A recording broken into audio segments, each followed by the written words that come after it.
la salud mental ha estado sobre la mesa en las últimas semanas. En primer lugar, porque la Universidad de la República, va a solicitar un refuerzo en su presupuesto vinculado a distintas tareas que van a llevar adelante tres facultades, vinculadas a tres facultades, y también porque el propio presidente de la República lo ha puesto como una de las prioridades para la próxima rendición de cuentas, el tema de la salud mental y de las adicciones. Para hablar de este tema de modo profesional, profundo, vamos a estar recibiendo ya, que está con nosotros en estudio, Pablo Heinz, sociólogo y además integrante del Grupo para la Comprensión y Prevención del Suicidio en nuestro país. Un gusto, Pablo, que estés con nosotros. Bueno, buenos días. Un gusto también para nosotros estar hablando de estos temas y que el canal se abra a escucharnos y a reflexionar un poco sobre estas temáticas, ¿no?, tan complejas que parece que son en nuestra sociedad, ¿no?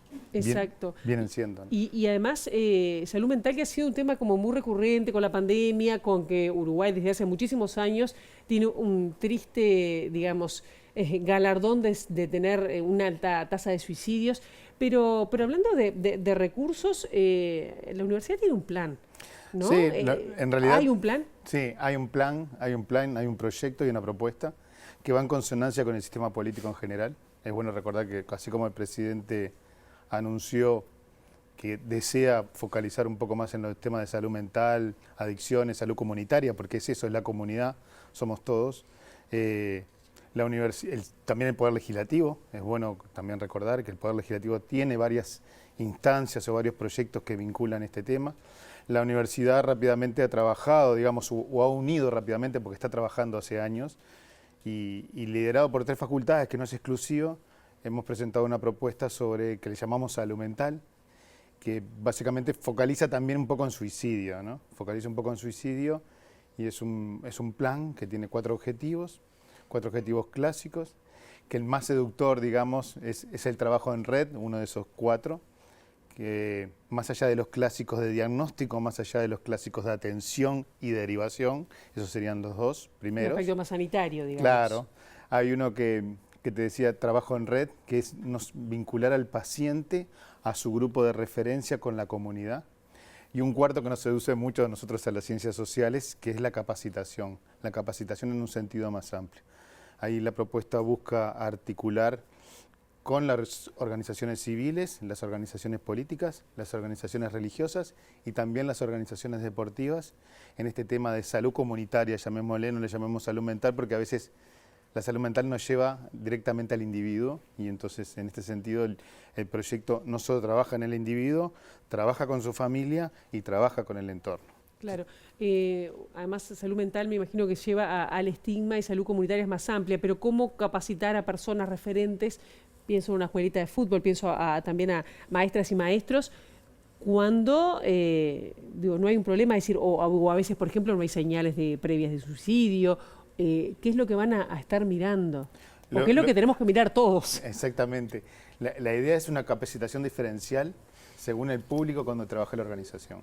Entonces ahí también este proyecto contempla eso, se permite contemplar eso es bueno mencionarlo. Entonces vos pusiste, por ejemplo, la escuela de fútbol o los profesores de educación física, la formación del ISEF.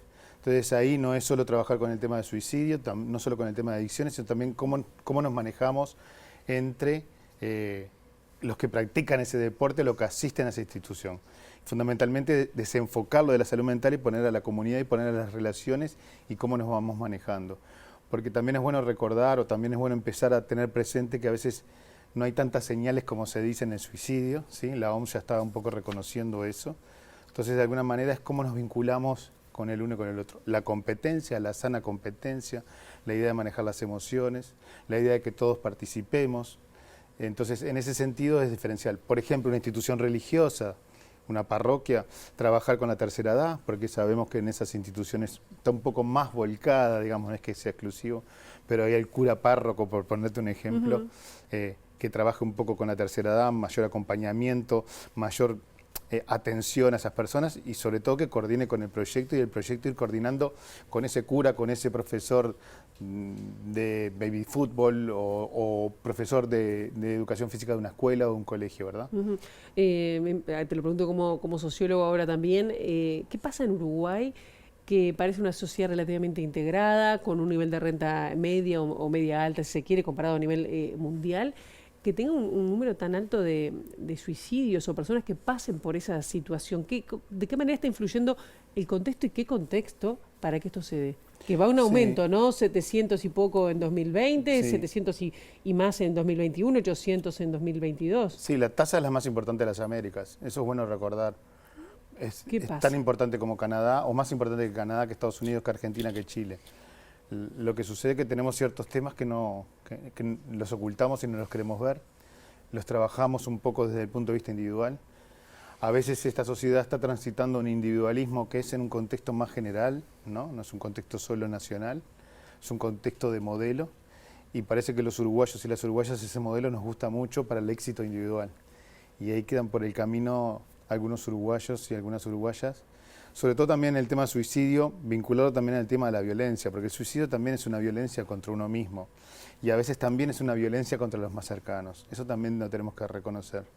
Los actos suicidas a veces no son contra uno mismo, si bien se ejecutan, son contra el grupo más cercano. Entonces eso también nos cuesta ver un poco, El grupo más cercano en un sentido muy amplio, ¿eh? No estamos hablando acá estrictamente de la familia, porque también los uruguayos tenemos esa idea de que es el problema individual o a lo sumo de la familia, que no lo ve. Este tema de las señales, este tema de algunas cosas que tenemos instaladas para sentirnos cómodos. Y es un tema complicado en Uruguay. Sobre todo también porque estamos manejando desde el punto de vista exclusivamente sanitario o de la salud mental, cuando otras sociedades han logrado desencapsular un poco. Hoy Chile está haciendo una campaña muy interesante, o sigue haciendo campañas muy interesantes, que se llama Quédate, por ejemplo la de Chile, que en la zona media de Chile, que plantea eso, ¿no? Quédate y reflexioná y quédate un poco más con nosotros para ver que vale la pena, ¿no? Vivir. Porque eso se trata. Recién estabas hablando de que todavía tenemos en Uruguay un enfoque básicamente sanitario, ¿no? De salud mental, bueno, te mando psicólogo, psiquiatra, te pastillo, lo que sea. Y se aprobó, porque en el 2017, si no estoy mal, la ley de salud mental con un enfoque de derechos. ¿Qué pasa? ¿No se ha cumplido ese enfoque de derechos, de permitirle otra mirada? Es decir, ¿han faltado recursos para implementar? ¿Estamos en debe con eso? Yo creo que estamos en debe y los números hablan por sí solos. En este tema de suicidio sigue aumentando la tasa, le estamos cerrando todos, primero de quien habla, de nuestro grupo, de la universidad, de la sociedad, es decir, acá no hay un culpable y es hora de que estas cifras también nos interpelen para cambiar el foco, ¿no? Que nos interpelen a todos como sociedad, cambiar ese foco y desencapsularlo un poco de la salud mental. También hay un plan de prevención del suicidio del 2021 al 2025, que en mi opinión, esto es tal vez más personal, refleja lo mismo que el último plan del año 2015, digamos. No hay una mea culpa, porque eso sería bueno reconocer que estamos cerrando, porque a partir del error vamos creciendo también, ¿no? Acá no hay ningún santo, ni ningún sabio, ni ninguna ciencia que ilumine del todo este problema.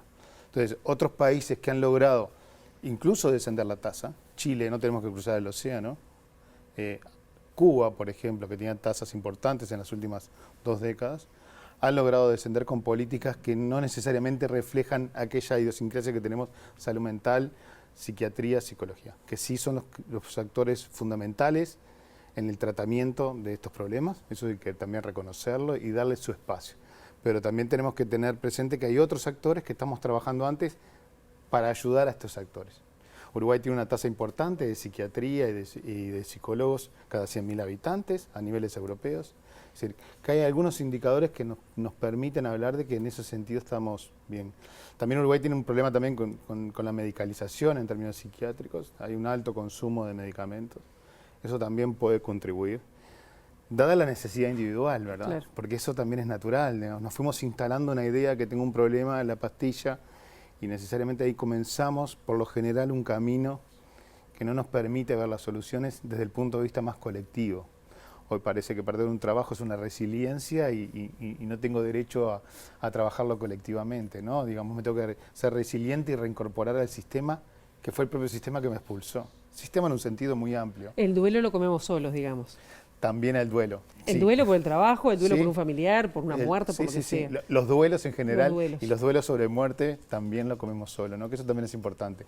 Hay ciertas muertes que, ya que pusiste la palabra duelo, es importante decirlo, que los uruguayos no nos permitimos culturalmente ayudar a ese doliente. En el caso del suicidio es mucho más. Claro.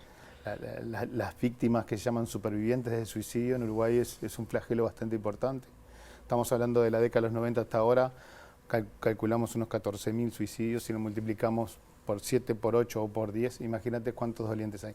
Familiares que no pueden procesar ese duelo, digamos, porque colectivamente no se los permitimos. Porque ellos no pueden, de alguna manera, explicar, entre comillas, esa muerte. Entonces el duelo ahí se hace eterno, ¿verdad? Es un sufrimiento constante. Claro. Yo tengo dos preguntas más porque, bueno, el tiempo siempre se nos queda, exacto, que nos queda corto, como la vida misma, ¿no? Pero, ¿qué pasa con los hombres, no? Porque las mujeres tienen una mucha mayor incidencia que los varones, por ejemplo, en temas de depresión, ¿no? O problemas mentales en ese sentido, ¿no? Pero los hombres son los que, digamos, prácticamente triplican a las mujeres en los suicidios. Sí, en Uruguay los varones o los hombres tenemos un problema que se gestan en edades tempranas también, esto lo dicen algunos autores. Sobre todo, básicamente el hombre, digamos, o el varón, siempre quiere ser el mejor. Entonces, ser el mejor es pelearse con el de al lado y no buscar la cooperación. A diferencia de la mujer o de la niña, ¿sí? Que siempre quiere ser la única. Entonces, no es la mejor, es la única. Entonces ahí busca la cooperación, busca la ayuda. Esas cuestiones se dan en el primer desarrollo del niño y se van gestando y se van solidificando también cuando entramos a la vida adulta. Eso pasa, por eso también los adolescentes tienen un rol. Sí, los adolescentes, la juventud. Yo diría que en Uruguay no importa si son 1 o si son 50, esto hay que tenerlo bien claro, sobre todo si hablamos de adolescentes. Pero en Uruguay tenemos, en términos estadísticos, que ya no hay que enfocar más en términos estadísticos este fenómeno. Creo que tenemos un problema con la juventud a partir de los 25, 26 años cuando se incorporan a la vida adulta, ¿verdad? En materia de la vida social, que es el trabajo básicamente, y de la sexualidad. Entonces ahí es el mundo adulto, digamos, que pone determinadas reglas o determinadas condiciones para entrar y no acepta. Entonces, en ese sentido me parece que los adultos tenemos que trabajar. Así como tenemos el suicidio en la vejez, perdóname que te vaya para allá, que es un problema de toda la sociedad, que eso se llama edadismo, que es una discriminación a la tercera edad. Entonces nosotros a la tercera edad la vamos discriminando. ¿Cómo la vamos discriminando? En nuestros hechos cotidianos. Es decir, cuando vamos a la casa de los abuelos y le decimos a nuestros hijos, no, la abuela no puede poner la mesa, no, el abuelo no puede hacer el asado porque lo quema. Con pequeñas cosas el niño ya va incorporando que la tercera edad es marginal, que no puede hacer determinadas cosas. Entonces, como tú ves, el tema es un poco más complejo y tenemos que tratar de focalizarlo en algunos aspectos más culturales y más sociales. No para que se desvanezca, ¿no? No para que se desvanezca. Te quería ya preguntar, porque ustedes están impulsando por lo menos una pesquisa, por decirlo de alguna manera, de familiares o de familias que han perdido una persona que se haya suicidado. Nosotros contanos cómo viene, porque es una futura campaña, digamos, ¿no? Sí, estamos muy ilusionados, muy contentos. Estamos trabajando con otras organizaciones también sociales y de la vida cultural del país y estamos ya trabajando para el año que viene, para abril del 2024, una campaña que hace foco en el superviviente, que es familia o allegados. Entonces, en ese sentido, estamos convocando a través del correo electrónico que figura Suicidio Prevención UI 2023 Gmail y el celular. Están en pantalla. Están en pantalla, perfecto. Estamos convocando a familiares para que se contacten con nosotros y nos ayuden a seguir pensando y seguir trabajando esta campaña, que no estamos solos, estamos con Resistiré, estamos con el Centro de Fotografía de Montevideo y también estamos con la organización Calm de Londres. Y bueno, que nos escriban ahí, que tengan un poco de paciencia, que psicólogos y psiquiatras se van a contactar con ellos y les va a explicar de qué consiste la campaña para que ellos se involucren y para que el superviviente nos muestre que son familias como la tuya y como la mía donde sucede el evento, ¿verdad? Supervivientes también son quienes han intentado quitarse la vida. No, esos son sobrevivientes. Sobrevivientes. Buen detalle. Bien, los datos quedan entonces en pantalla, quedan en producción. Pablo Hein, nos quedaremos hablando muchísimo más de este tema, porque no solo nos involucra, nos golpea y hay que seguirlo hablando en los medios de comunicación, no será la última vez. Gracias. Bueno, agradezco.